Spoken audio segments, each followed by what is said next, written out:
Sprint. This is a look at Soul of an Angel. Safi Joseph, trainee here, coming out of a nice victory in the Princess Rooney down at Gulfstream Park. Doesn't break great, and so she's going to be one of those fillies that's coming late.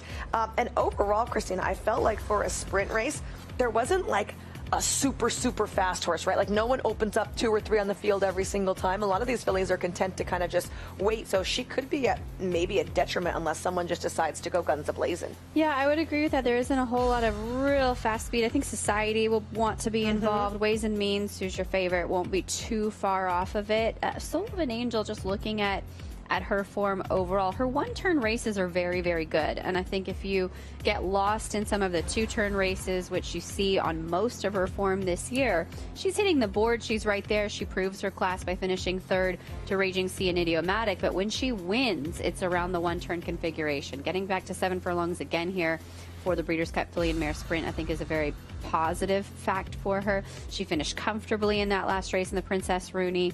I see her as one that is going to come rallying from off the pace, but will Society and Ways and Means come back to her is the question.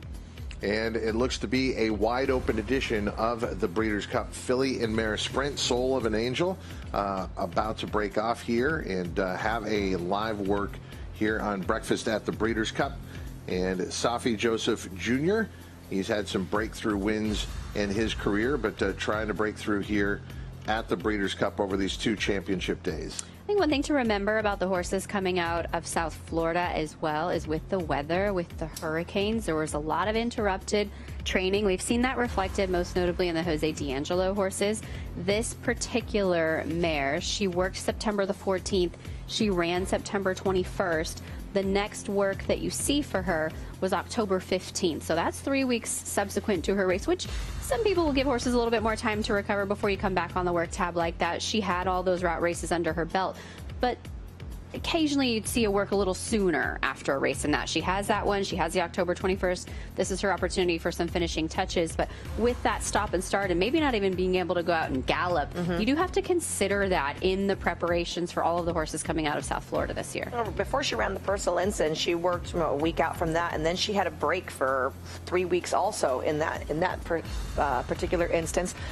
This would be a very close to the race kind of work for her, judging at her tab, but you can see it's not letting her do much. It's more of an open gallop. Yeah, it still has a good tight hold of her, kind of let her open up her stride just a little bit coming down the stretch there. She switches leads on cue, has a nice long hold. She looks like a kind mare to ride, kind mare to work. I hope so. When she comes from so far behind, you don't want to be fighting her the whole time, right?